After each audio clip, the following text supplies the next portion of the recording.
Hola, Hola artistas. artistas. Bueno, hoy es el Día de los Historiadores del Arte y con este vídeo queremos reivindicar un poco la posición de nuestra profesión y para ello, bueno, pues hemos estado participando en una serie de actividades a lo largo del día, tanto como parte activa como parte pasiva también. Hemos participado en un vídeo y hemos estado viendo pues varias publicaciones, varios directos que se han realizado. Y bueno, queríamos también aportar nuestra visión, ¿no? Bueno, Monse, ¿y tú por qué te dedicaste a la historia del arte? Bueno, es una pregunta sencilla pero complicada a la vez. Resulta que yo no era muy buena estudiante, no me gustaba mucho estudiar. De hecho, no es que no fuera buena estudiante, sino es que no me interesaba nada. Entonces, creo que he sido bastante lista y siempre he ido escuchando y me he quedado con lo superficial y siempre he ido pues aprobando bien, pero no me interesaba nada, ¿no? Entonces, ya cuando ya empecé a hacer el bachillerato y empezamos a dar pues disciplinas tipo historia o historia del arte, me empezó a llamar la atención y entonces sí que yo me implicaba 100% y sacaba muy buenas notas.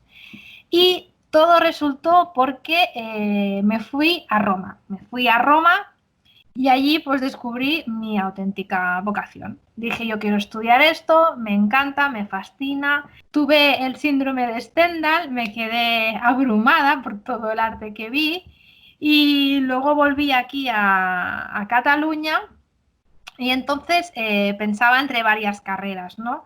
Pensaba en hacer geografía, políticas, porque siempre he sido muy reivindicativa y siempre he querido cambiar el mundo, y luego historia del arte, ¿no? Entonces fui a las diferentes charlas, ¿no? de la carrera y tuve la suerte de tener a Montserrat Clavería, que es una profesora de arte romano súper reconocida, y nos hizo ella la charla. Y me gustó tanto cómo lo explicó, el nivel humano sobre todo de la carrera, el poder aprender de las culturas antiguas y poderlo aplicar, incluso ver cómo ha trascendido todo al mundo actual, ¿no? Pues me maravilló.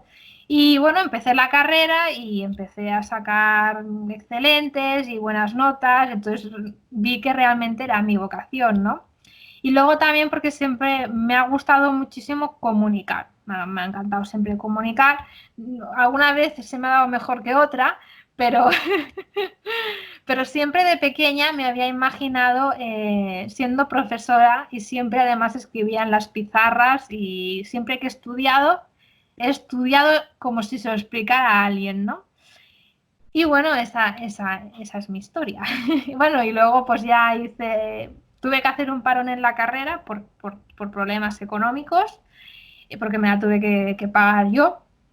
Entonces me independicé, luego retomé la carrera y hice el máster en gestión cultural y a partir de ahí pues he empezado a hacer artículos de investigación y conferencias, visitas guiadas en torno a otra de mis grandes pasiones descubiertas, que es el arte funerario, y en parte te lo debo un poco a ti, porque al principio cuando estaba buscando trabajo de fin de grado estaba entre varios temas y tú me dijiste, ¿por qué no lo haces sobre el cementerio de Montjuïc, sobre las esculturas, que eran varios temas que habían? Y mira, te hice caso y gracias a ti pues he logrado hacer también todo lo que he hecho hasta ahora. Bueno, Hugo, ¿tú por qué acabaste estudiando historia del arte y dedicándote a ello? Pues yo es que lo tenía muy claro desde muy pequeño. Yo a los 14 años ya tenía claro que quería estudiar historia del arte, o sea, es una vocación muy temprana. Lo he comentado en más de una ocasión. Yo he tenido la suerte de que he viajado mucho con mis padres y siempre hemos ido a ver el arte que había en los lugares por los que viajábamos. Entonces eso, quieras que no, pues siempre te ayuda a abrirte este gusanillo por la historia del arte.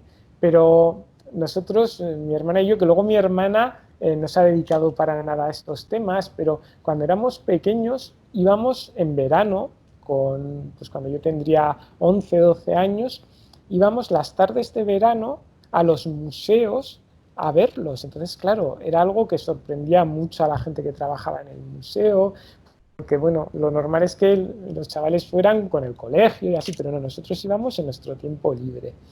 Y ahí yo creo que está claro que en esa época ya tenía esa pasión ahí de la historia del arte. Y claro, al final pues la vida te va llevando hacia tus gustos y tus aficiones. También he de decir que igual que te pasaba a ti, yo tampoco era para nada buen estudiante y me pasaba un poco lo mismo, que como a mí lo que me motivaba realmente eran las disciplinas de historia del arte, pues bueno, el resto como que me interesaba menos o no me interesaba o me interesaba de otra manera, ¿no? Entonces al final la motivación, yo pues en bachillerato sacaba buenas notas en las asignaturas, pues historia, historia del arte, literatura, en este tipo, en filosofía y luego pues en las demás me costaba un poco más sacarlas o un bastante más. Por otro lado, bueno, ya estamos viendo eso, que lo que es la profesión de historiador del arte es algo muy vocacional. Y yo creo que esto en parte es por las propias características de nuestra carrera. Es una carrera que nos da una gran amplitud de conocimientos, porque para contextualizar estas obras de arte, al final tenemos que conocer la historia, tenemos que conocer la sociedad de la época, la cultura de la época desde diferentes ámbitos, tanto pues desde la estética, desde la filosofía. Por lo tanto, bueno, es un conocimiento muy amplio, pero luego también para conocer la propia obra en sí, pues también tenemos que conocer las técnicas en las que fueron ejecutadas, pues es una pintura, bajo qué técnica se ha elaborado esa pintura o una escultura o el tipo de aparejos que se utilizan para la arquitectura, los elementos estructurales de un edificio, es decir, tenemos un conocimiento muy amplio y eso yo creo que nos hace ser una profesión con una gran amplitud de miras. Y yo creo que eso también es muy positivo para la forma que tenemos los historiadores del arte, no ya de ejecutar nuestra profesión, sino de vivir nuestra propia vida, ¿no?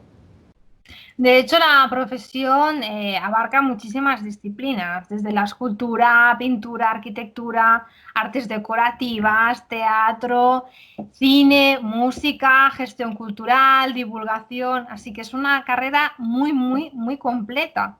Una tarea importante que tiene también que empezar a hacer el historiador del arte es empezar a incluir a las mujeres artistas en la historia del arte.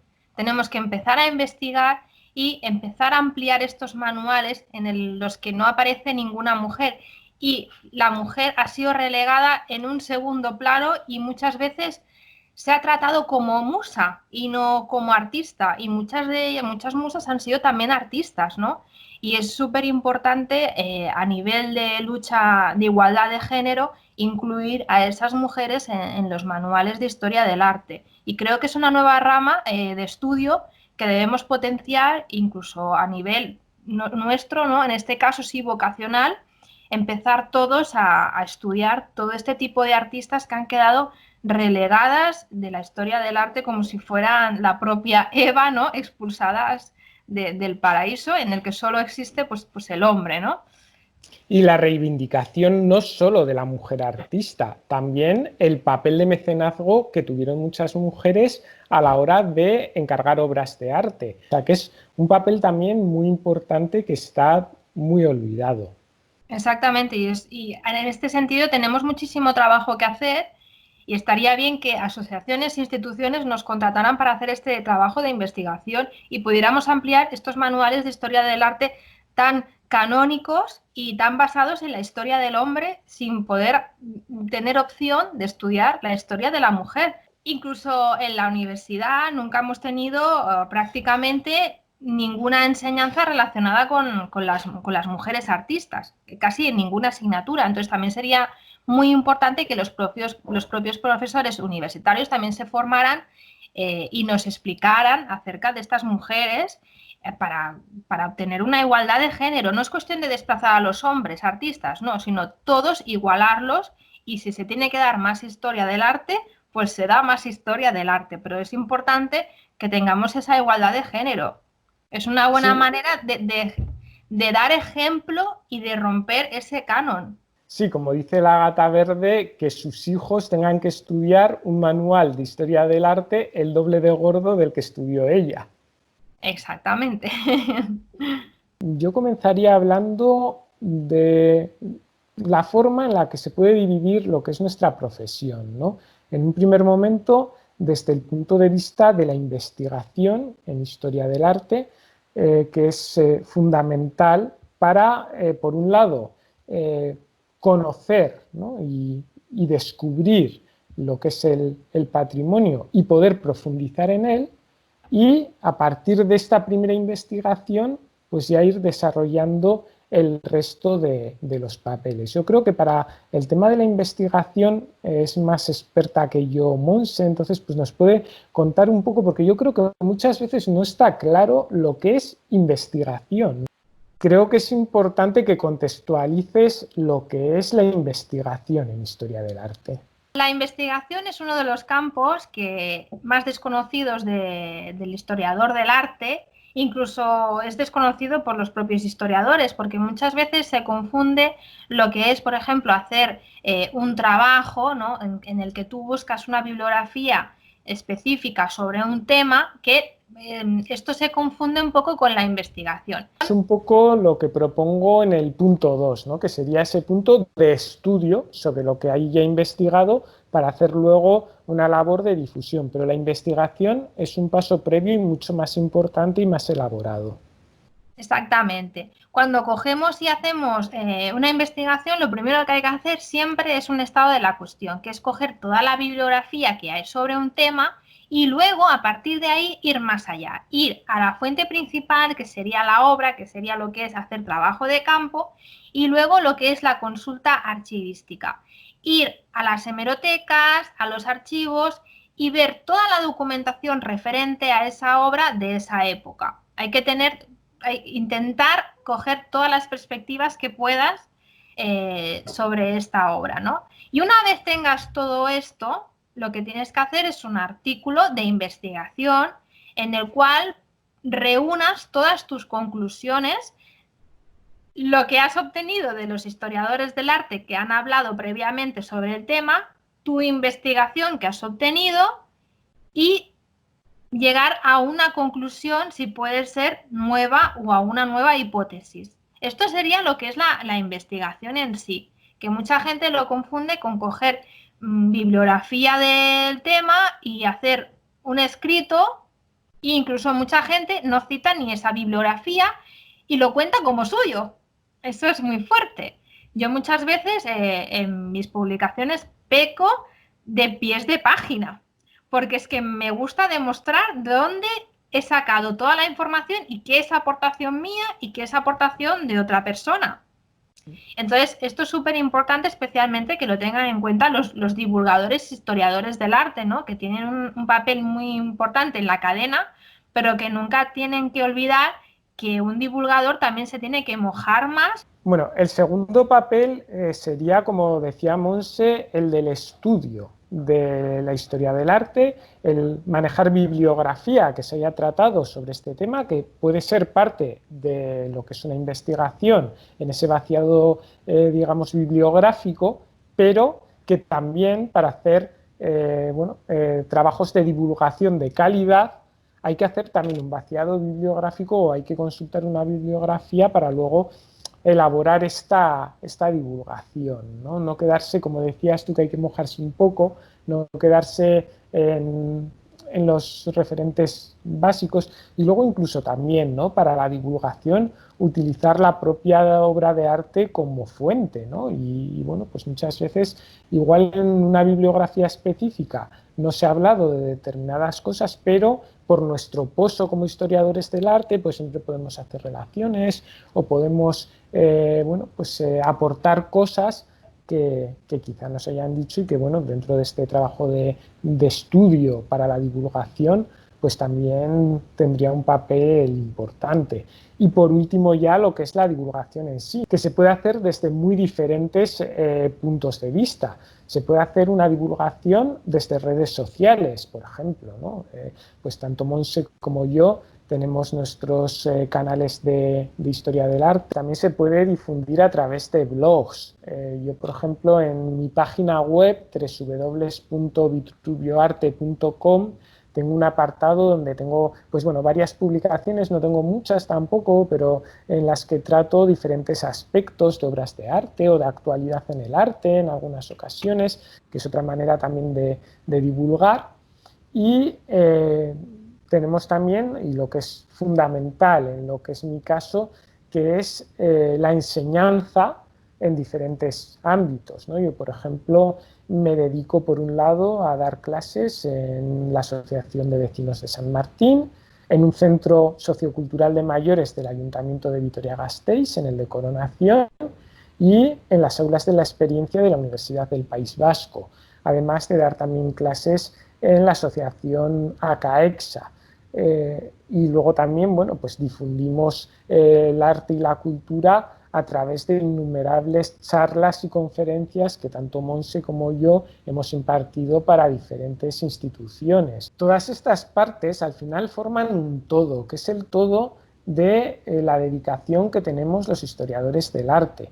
Otro de los aspectos a los que me dedico, y aquí también podríamos enlazar un poco con otro tema, que es el del intrusismo laboral, es el de guías turísticos. Yo, además de impartir clases, de comunicación a través de la red, pues también hago visitas guiadas. Y este verano me pasó una cosa curiosa, haciendo una visita guiada para la oficina de turismo del Ayuntamiento de Vitoria-Gasteiz, tuve una persona que vino a hacer la visita que me preguntó si era guía oficial. ¿Qué ocurre? Que en el País Vasco esto no está regularizado y la mujer era guía oficial de Madrid y ahí insistiéndome y tal, como que era intruso. Yo, después de haber estudiado mi carrera de 4 años, hacer mi doctorado, pues, o sea, al final dices, estás formándote para la historia del arte, que es encima nuestra pasión, porque tenemos una formación académica, pero yo, desde que me licencié, pues hace ya unos cuantos años, no he dejado de estudiar y de formarme. Yo, para impartir cada clase, tengo que preparar unos contenidos que me requiere un tiempo, un estudio, y eso al final es un pozo que nos va quedando a los historiadores del arte y que es parte de nuestra formación y que estamos perfectamente capacitados. Simplemente ya, pues bueno, con lo que hemos estudiado en la carrera tenemos unos conocimientos más que suficientes para poder hacer una visita guiada de nuestro patrimonio histórico-artístico. Por cierto, no lo he dicho y creo que es importante el cómo me presento yo cuando hago las visitas guiadas. Siempre digo que me llamo Hugo García, que soy historiador del arte y que voy a hacerles una visita por mi amada ciudad de Vitoria. Y creo que esto es importante, ¿no? El poner en valor tanto pues, lo que es mi profesión como lo que es también de alguna manera mi pasión. Yo amo a mi ciudad y amo el patrimonio que tiene mi ciudad. Y eso ya es una forma, yo creo que muy buena de presentarse. Totalmente de acuerdo contigo, Hugo. La difusión es el último pilar al que nos dedicamos los historiadores del arte, sobre todo pues, a nivel de educación y visitas guiadas, es a lo que más nos dedicamos. Y es una rama muy importante y además es la que más nos dedicamos, pero es verdad que es la que más intrusismo tenemos, ¿no? Como bien comentas. No sé en otras comunidades, pero aquí en Cataluña se ha puesto muy de moda que los jubilados o gente que tiene tiempo libre se dedique a suplantar nuestra profesión y por el simple hecho de que tenga tiempo libre para leer y documentarse sobre un tema, se creen con el derecho de hacer visitas guiadas, de hacer inventariado, incluso se han dado casos de gente que restaura obras. Entonces, esto es gravísimo, pero es que no solo tienen la culpa ellos, sino es que también las instituciones que lo permiten. O sea, no puede ser que porque alguien te ofrezca algo gratis, la institución lo coja, vale, es gratis, sí, sí, sí, a toda costa. No. O sea, hay que exigir que estas personas sean historiadores del arte y contratar a los historiadores del arte que muchos no tienen trabajo. ¿Y qué pasa? El problema es que como hay esta gente, este voluntariado que lo hace gratis, al final se crea esa sensación de que el historiador del arte tiene que hacer las cosas gratis porque ya lo hace esta gente, al final se tiene que poner al mismo nivel para que poder participar en eso. Y de esta manera lo que se hace también es desprestigiar nuestra propia profesión, porque al final se ve el trabajo del historiador del arte como un trabajo, lo que dices, como hay gente que lo hace de forma gratuita, se ve como un gasto, y la historia del arte, o lo que es el conocimiento del patrimonio, no es un gasto, es una inversión, porque un estudio hecho de manera rigurosa y que ponga en valor estas obras de arte, al final lo que conseguimos es que se revaloricen estas obras y esto genere también una fuente de ingresos. Tenemos en Vitoria-Gasteiz un caso clarísimo, que es el de la Catedral Santa María, un edificio que amenazaba ruina, que si no se intervenía urgentemente podía llegar a caerse, y era un elemento del patrimonio que estaba muy olvidado en nuestra ciudad. Estaba ahí, pero pasaba como muy desapercibido para los propios vitorianos. Ha sido la puesta en valor de ese edificio, concretamente, el que ha generado un montón de riqueza para la ciudad. Ha venido muchísima gente a conocernos, se ha dinamizado muchísimo el turismo en Vitoria-Gasteiz. Un problema de esto ha sido que se ha focalizado mucho en lo que es la Catedral de Santa María, sin conceder quizá todo lo que necesitaría el resto de la almendra medieval, pues bueno, un plan director ejecutado, ¿no?, para recuperar y para poner en valor todos los edificios y lo que es el propio urbanismo de la Vitoria medieval. Es algo que, bueno, no se ha llegado a desarrollar. Catedral de Santa María es un primer paso, ha funcionado, pues vamos a continuar en ello, vamos a dar un paso más y vamos a hacer más atractivo para el visitante lo que es nuestro patrimonio. Y igual que se ha podido realizar en este caso concreto, estoy pensando también, por ejemplo, en Aguilar de Campoo, en todo el trabajo que ha hecho la Fundación Santa María la Real de Aguilar de Campoo de, bueno, pues investigación, restauración y puesta en valor de todo el románico de esa zona del norte de Palencia. Bueno, pues igual son espejos en los que tenemos que mirarnos para ver cosas que han conseguido pues una fuente de riqueza para estos territorios. Entonces, eso demuestra que el patrimonio no es un gasto, es una inversión, y es una inversión de la que luego las propias instituciones van a obtener un rédito. Entonces, esto es súper importante que se tenga en cuenta también. Sí, sobre todo, por ejemplo, volviendo al tema de la gente voluntariada que se atreve a hacer nuestro trabajo, también sucede un problema con todo esto, que cuando esta gente hace nuestro trabajo, cometen muchísimos errores, porque no tienen nuestra metodología y ven y encuentran a lo mejor la información en internet o lo que sea. Yo lo que me he encontrado a veces trabajando con algún tema en concreto es que un error, y sobre todo gracias a las nuevas tecnologías, se dispersa muchísimo, muchísimo, en blogs, en internet, en muchísimos sitios. Y al final incluso se acaban siendo ya un poco canónicos, que eso es verdad. Y entonces Sí. al final encuentras esos errores hasta en libros. Dices, Te voy a contar puede un ser. caso concreto que me pasó, no sé si fue ayer o antes de ayer. Hablando en Instagram con Cuéntame Madrid, me decía pues eso, que había visto repetidamente el error de la muchacha asomada en la ventana de Dalí como que era la modelo Gala, cuando es la hermana de Salvador Dalí, Ana María, pero está tan difundido y tan repetido en internet que incluso hay veces que te puede llegar a hacer dudar. No, es Ana María, o sea, es que es algo que al final es lo que dices, que de tanto repetirse, de verse tanto en internet, casi nosotros, porque hemos estudiado 4 años de carrera, conocemos la figura de Salvador Dalí, hemos estudiado esa obra y sabemos que es la hermana del pintor. Pero una persona que no tenga nuestra formación ve esto en internet y al final da por hecho que es Gala y no Ana María. Y es un problema, como dices, que se repite mucho. Humberto Eco decía que internet daba la palabra a legiones de idiotas.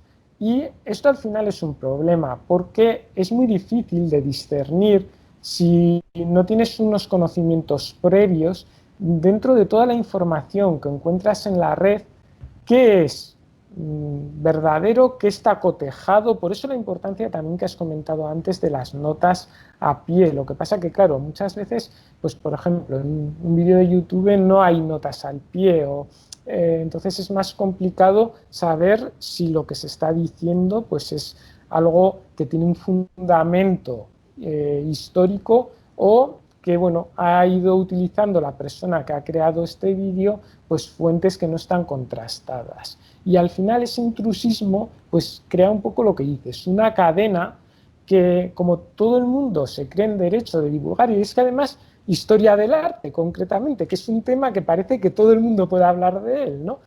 Yo en mi caso me pasó haciendo el trabajo de fin de grado, incluso el de máster, que es que me di cuenta que incluso en libros había muchísimos errores, pero errores así.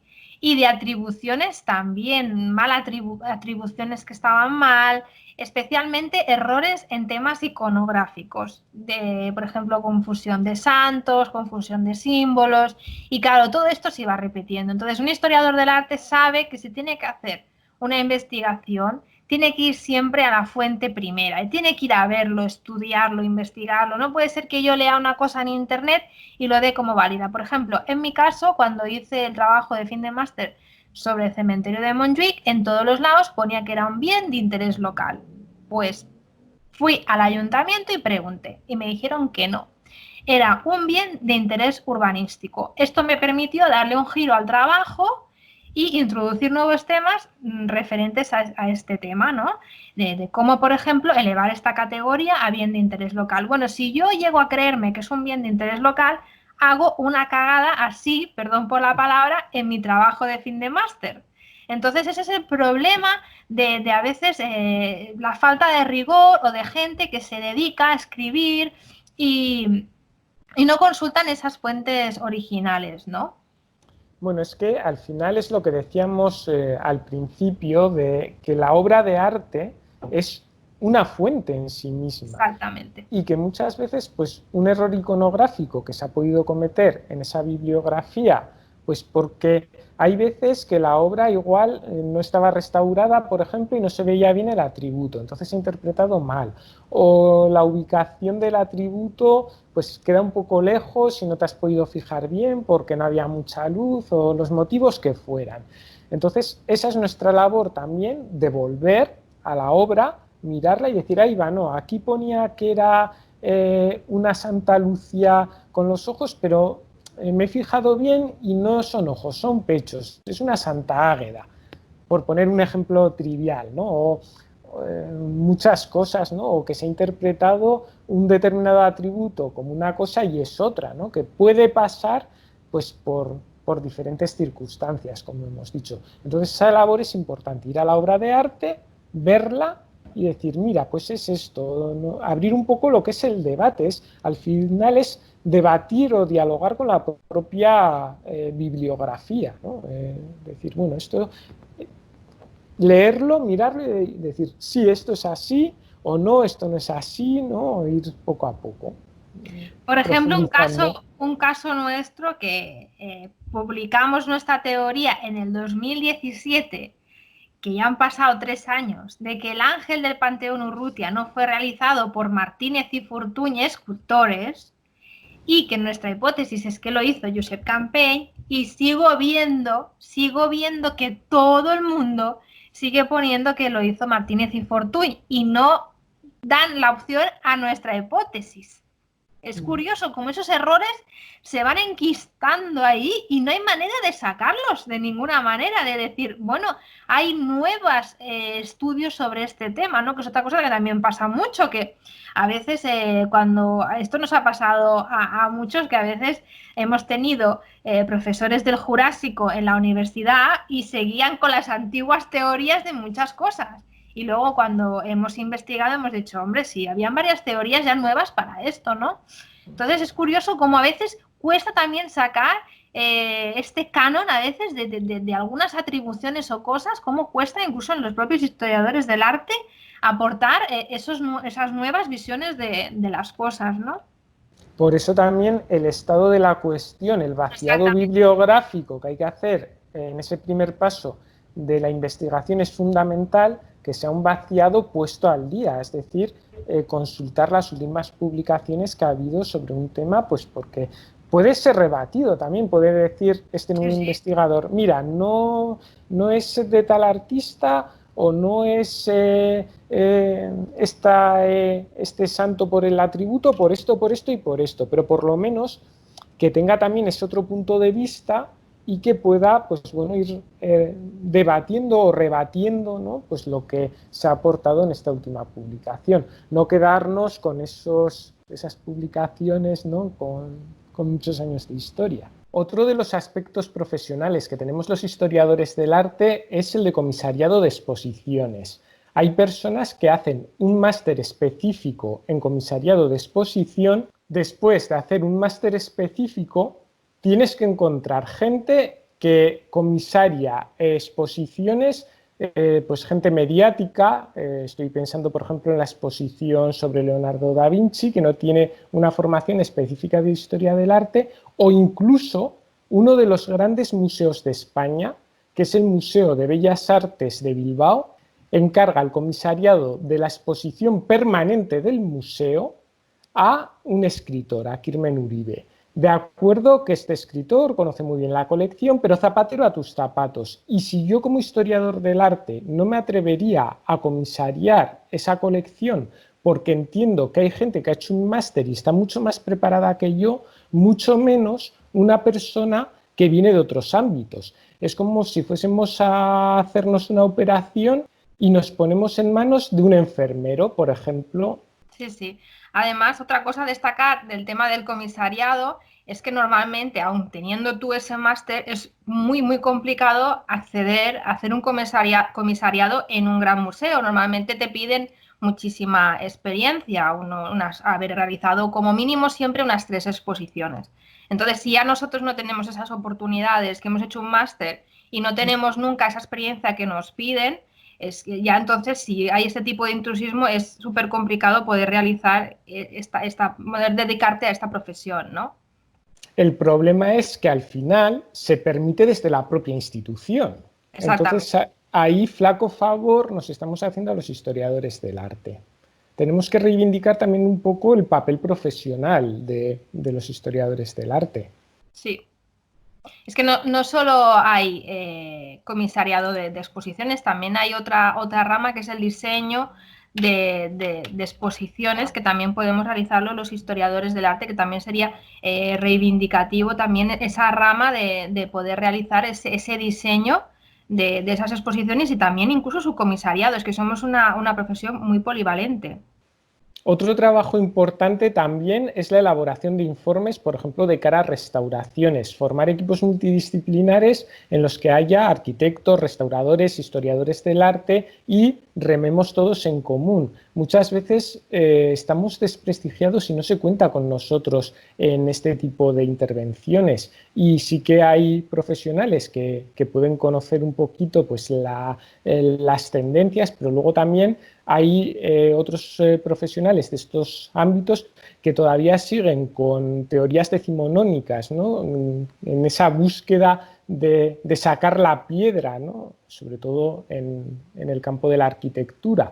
Y con esto que consiguen, lo que hacen es perder parte de este patrimonio. Afortunadamente, dentro de los arquitectos que se encargan de restauraciones, cada vez más están concienciados con esta conservación del patrimonio, pero como no tienen esta formación específica, aunque aquí, por ejemplo, en Álava sí que están más concienciados, pues quizá en otros lugares no lo estén, y sí que sería importante tener la opinión del historiador del arte en ese sentido. Y luego también para la realización de una restauración, igual que se pide informes a los arqueólogos, tenemos que reivindicar la figura del historiador del arte como una figura que es capaz también de hacer ese estudio histórico-artístico previo a acometer lo que es la restauración, ¿no? Sí, sí, nuestro papel es fundamental en este tipo de proyectos para dar precisamente esa el estudio del objeto y la contextualización artística que requiere. Otro tema que yo creo que es importante mencionar es el tema de la subcontratación. La mayoría de servicios de arte están subcontratados, al menos aquí en Cataluña. Por ejemplo, un caso que yo creo que es muy importante que deje de ser subcontratado, que es el departamento educativo de un museo. O sea, la parte incluso más importante, que es la que tú llegas a la gente. El departamento educativo de un museo yo creo que es de las partes más importantes que tiene el propio museo, incluso para tú ver cómo esas personas, esas futuras generaciones, están recibiendo la información que tú les estás dando. Entonces, este departamento normalmente aquí en Cataluña está subcontratado y se corta todo tipo de conexión de esta manera. Primero, el historiador del arte recibe la mitad casi de su sueldo. Sus condiciones son peores que si estuvieran contratados directamente a nivel de horarios, de derechos, de vacaciones, etc. Pero ya por el tema de la conexión entre público e institución, o sea, ¿qué hay mejor que la conexión entre el departamento educativo y la propia institución? Si tú ya estás dividiendo eso con una empresa subcontratada, ¿cómo sabes que la empresa te está dando el feedback de lo que realmente está pasando o lo que esos educadores están viendo, ¿no? Por ejemplo, pongamos que una de las personas a la que yo a lo mejor le estoy haciendo una visita me transmite una queja. Esa queja se la tengo que decir yo a mi jefe de mi empresa y el jefe de mi empresa se lo tiene que decir a la persona de la institución y la persona de la institución se lo tiene que decir a su jefe. O sea, estamos hablando de cuatro vías de información. ¿No sería más rápido pasar de la primera a la última directamente yo como educadora contratada directamente del museo, la institución, se lo digo a mi jefe de departamento? ¿No sería más fácil así? Incluso las personas trabajarían más felices, se sentirían integradas. Pero es curioso como normalmente la gente también de los departamentos de los museos están como la gente contratada y luego la gente que hace las visitas. La gente contratada crea su modelo a seguir, lo que quieren que esta gente hable y explique, y luego ellos ejecutan esas visitas. ¿Por qué a veces las instituciones son tan reacias a conectar con el público? Parece que como que pongan una barrera, y yo creo que es súper importante que la subcontratación deje de existir. No solo a nivel de educación de museos, de atención al público, lo mismo, temas, por ejemplo, de las bibliotecarias que trabajan en las tiendas de los museos, los vigilantes de sala pobres que se pasan horas y horas. Yo he trabajado como vigilante de sala 16 horas de pie, 16 horas con una hora solo de descanso entre medio. O sea, horrible. Y cobrando 600 euros tirando alto. Así que, bueno, que quiero decir con esto que es que basta ya de empresas subcontratadas. O sea, se ahorrarán muy poco. ¿Por qué no hacen el esfuerzo de abrir unas oposiciones y que personas puedan adquirir esas plazas? ¿Tanto cuesta? No, parece ser que la atención al público siempre tiene que ser una barrera y lo hacen las empresas subcontratadas. ¿Por qué? Porque se quitan los marrones. Es que no lo llego a entender. Es una cosa que es superior a mí porque lo he sufrido. Lo he sufrido desde que acabé la carrera, siempre he sido subcontratada. Es uno de los lastres al final que tenemos los historiadores del arte, ¿no? Que al final tenemos ese intermediario, como bien dices. Yo también he sufrido estas subcontratas, que tengo que decir que las hay mejores y las hay peores, Y hay subcontratas que miran más por el trabajador y otras menos, y hay subcontratas que miran más por los contenidos que se ofrecen para divulgar lo que estás enseñando, que al final es la imagen que estás dando del museo, del monumento o del lugar que estás explicando, y al final el hecho de delegarlo en estas subcontrataciones, hay ocasiones en las que, bueno, va en detrimento de lo que es la calidad del servicio. Una de las cosas con las que juega la institución, yo creo que es que como nuestra profesión es muy vocacional, al final estamos muy a gusto explicando, aunque las condiciones económicas no sean las mejores, muchas veces igual, como estamos tan a gusto porque somos unos apasionados de lo que nos gusta, pues de esta manera, bueno, pues nos implicamos siempre, ¿no? Y yo creo que en eso también, pues, yo creo que de eso también se valen un poco, ¿no? De esa vocación, ¿no?, que tenemos los historiadores del arte. Sí, de hecho yo ya lo comenté en un vídeo anterior, que yo llegó un momento en que yo me necesité independizarme y con ese sueldo no podía. Entonces me surgió la posibilidad de trabajar en un puesto similar de atención al público, pero no en un museo, y me lancé porque era contratada directamente y ganaba muchísimo más. Y renuncié a estar conectada con un museo por un sueldo mejor, pero es que al final no puedes vivir así siempre. Y se aprovechan de la gente joven que está empezando, que a lo mejor pues con 600 euros viven con los padres, van estudiando y bueno, pues tienen para sus gastos. Y por eso siempre encontramos gente muy joven en este tipo de puestos. Pero claro, en el momento en que se quieren independizar y tal, la cosa cambia, claro, evidentemente.